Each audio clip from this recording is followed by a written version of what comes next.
اللهم لك الحمد ولك الشكر أن بلغتنا رمضان، فأعنا فيه على الصيام والقيام وغض البصر وحفظ اللسان وتلاوة القرآن، وأهله علينا باليمن والإيمان والسلامة والإسلام.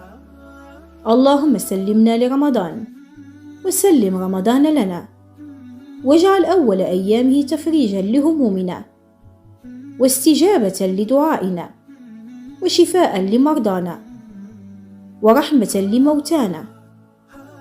اللهم جازهم بالإحسان إحسانا وبالسيئات عفوا وغفرانا، واجمعنا اللهم بهم في ظل عرشك يوم لا ظل إلا ظلك يا أرحم الراحمين.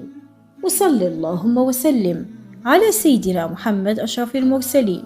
اللهم آمين يا رب العالمين. تقبل الله منا ومنكم صالح الأعمال.